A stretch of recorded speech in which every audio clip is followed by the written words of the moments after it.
and Labor Committee and a member of the Congressional Black Caucus, and someone who to whom that last story would be relatable and understandable. The bullying of children and the lifelong effect that has on them, combined with this racism.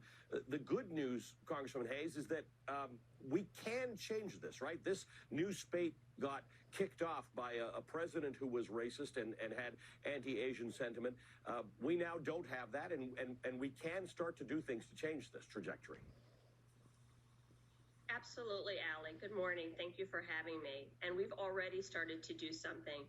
One of the things that I heard in the last segment was the lack of Asian American role models. And in this Congress, we have several Asian Americans.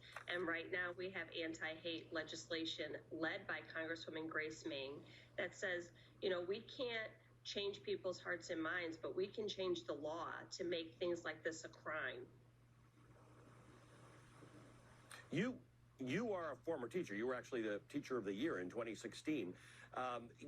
Talk to us a little bit about the effect of it. Obviously, we saw the video of people being kicked and spit on, and you know, we've got surveillance video of this stuff.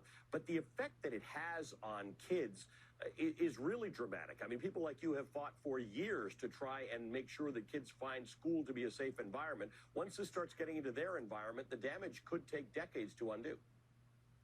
Well, so much of it has to do with creating a school environment where kids already feel safe. And that comes from diverse perspectives, from having educators from all backgrounds, all walks of life, and really creating safe spaces and making this unacceptable. This should never happen in school.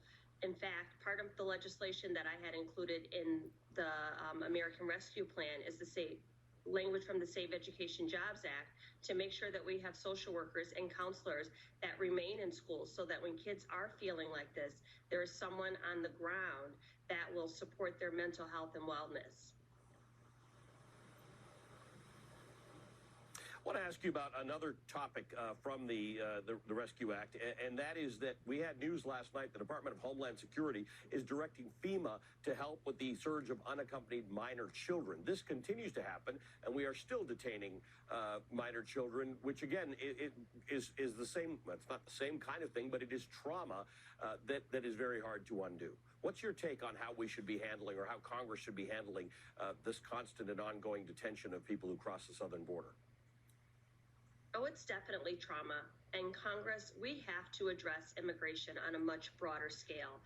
And it doesn't matter the administration. I hear people say, well, this was started under the Obama administration, or it goes back even farther. It doesn't matter the administration that it started under or that it's proceeding.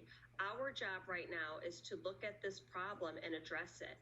I'm very happy that the President Biden, is attempting to take a humane approach, but the problem is so monumental that we really have to get at the root cause of it and really address immigration as a whole in this country.